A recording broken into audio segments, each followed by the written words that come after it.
Let's bring in Bloomberg's Andy Rosati, who joins us from the Caracas bureau in Venezuela. Andy, is the U.S. going to follow through with threats to increase sanctions? Well, that's what we're all waiting to see. We could have announcements from the U.S. We're hearing as early as this afternoon, but there's nothing concrete yet. I'm sure I don't have to tell our viewers that there's been a lot of commotion coming out of the White House in recent days, so we're not sure if they're going to fall through or not.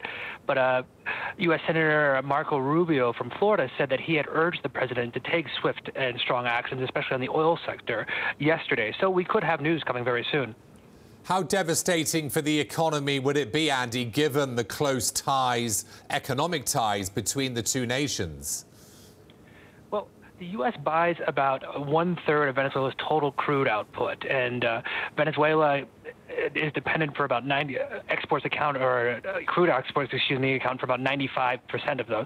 So, I mean, it accounts for a huge amount of the economy here. And if they were to do a strong sanction on those, it could be devastating for the economy at large. We're talking about all wakes of life here, not just the government, not just the state oil producer, but across the entire board. Andy, tell us a little bit about yesterday's election. There were reports that it was very difficult to vote, A, to just even get to a polling place, and B, when you got there, there were, hundreds of names on ballots and not necessarily affiliated to an obvious party. Well, the big thing about yesterday is that what we saw on the ground was that there was a very small voter turnout. Parts of the Caracas, we're talking entire districts, weren't even participating in it. So Caracas had the feel of a ghost town on the east side. And on the west, whereas elections here are usually like a party under the late Hugo Chavez, we saw small lines. Some of the biggest polling stations only had about 200 people in line there, many of them older residents. So we saw nothing like we past elections where it was this raucous crowds and filled with campaign jiggles.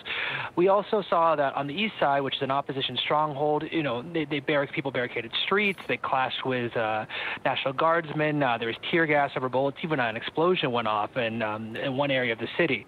So it was a mix of poor turnout and then violence in some sectors.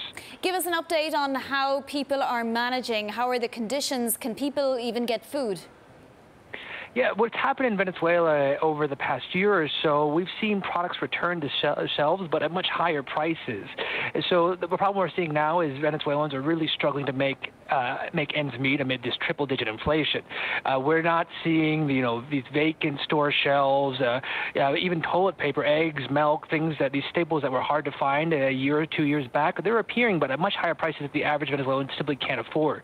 For many Venezuelans, hunger is a real thing. People are skipping meals.